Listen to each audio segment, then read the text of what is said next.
저는 2004년에 대한민국에 없었던 심리 수업을 만들었습니다. 28살 새파랗게 젊은 청년이 50대, 60대 서울대 나온 원장님들 앞에서 제가 만든 수업을 제안할 수 있었던 것은 세일즈 대가들의 이야기를 보면서 나도 할 수 있다, 이런 확신을 얻었기 때문이에요.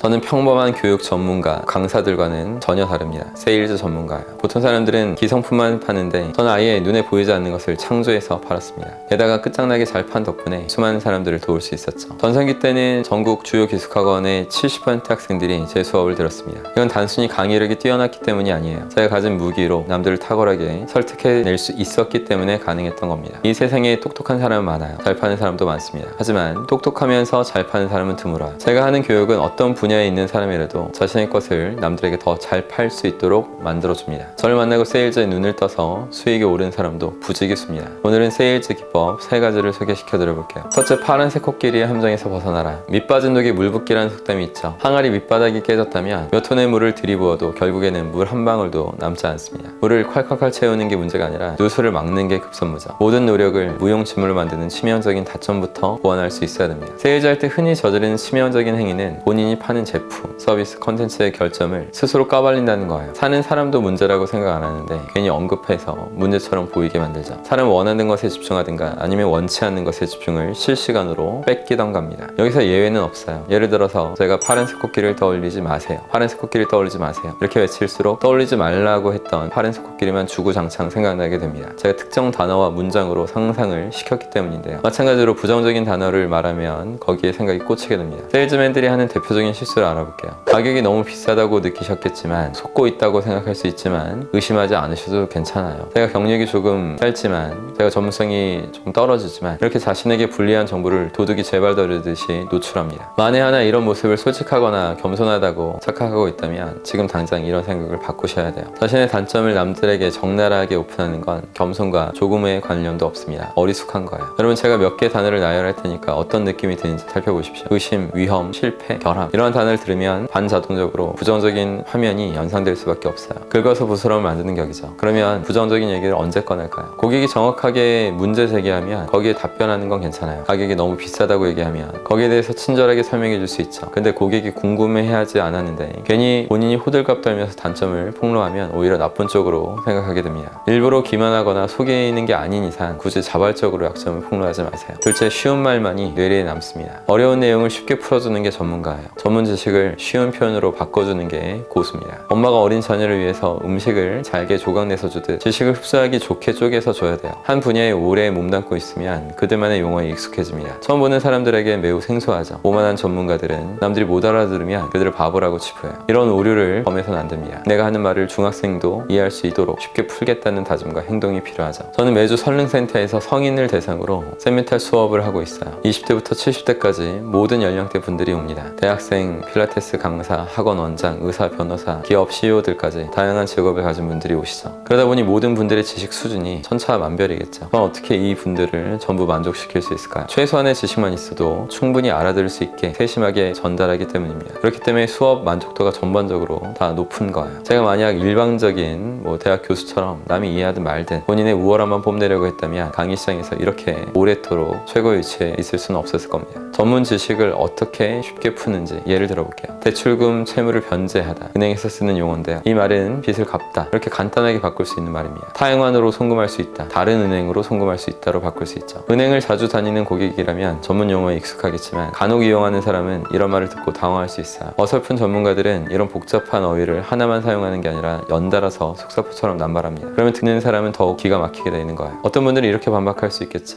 근데 제가 전문 용어를 사용해서 열심히 설명하면 다들 고개를 끄덕이던데요. 그들은 단지 아는 척한 겁니다. 누구도 바보처럼 보이고 싶어 하지 않아요. 강사가 열심히 이야기하면 이해 못해도 분위기상 고개를 연신 끄덕입니다. 설명이 들을 때는 아는 척 하다가 조용히 당신 곁을 떠나갈 거예요. 도저히 이해하지 못했다고 말해주는 친절한 사람 별로 없습니다. 상대가 이해했는지 알아보는 방법은 상대에게 들은 내용을 다시 설명해달라고 요청하는 거예요. 어떤 부분이 막혔다면 그것을 어떻게 쉽게 풀 수 있는지 계속 연구하며 쉽게 설명하려고 노력해야 합니다. 셋째, 머릿속에서 그림이 그려지게 말하라. 인간의 정신구조 90%는 무의식이에요. 무의식은 상상을 통해서 표현됩니다. 우리가 하는 말 말이 상대에게 구체적인 이미지를 떠올리게 했다면 상대는 더 빠르게 받아들이죠. 사람은 추상적인 정보를 쉽게 받아들이지 못해요. 구체적일수록 더 쉽게 인식하죠. 구체적이란 말은 눈에 보인다는 뜻이에요. 예를 들어 저는 열심히 사는 사람입니다. 이건 추상적인 표현이에요. 저는 하루에 10시간 동안 서서 강의합니다. 이렇게 말하면 열정적으로 강의하고 있는 멋진 강사의 모습이 떠오르죠. 제가 수업 중에 상상이 논리를 이긴다고 설명해요. 이런 추상적 개념은 사람들이 이해하기 쉽지 않습니다. 그런 사람들이 구체적으로 상상할 수 있게 단서를 제공하죠. 높은 빌딩 위에 30cm 너비의 발판을 두고 그 위를 걸을 수 있는가? 논리적으로 걸을 수 있어야 하지만 나도 모르게 떨어지는 상상을 하기에 주저앉고 올 수 있다. 이렇게 예를 들어 설명하는 건 추상적인 개념을 구체적인 그림으로 전달하기 위함입니다. 남들에게 전문 지식을 효과적으로 전달하기 위해서는 언어의 마술사가 돼서 상대의 머릿속에 분명한 이미지를 심어줘야 합니다. 오늘 알려드린 세일즈 기법 3가지를 익히셔서 본인에게 가치 있는 것을 더 잘 팔아내시기 바랍니다.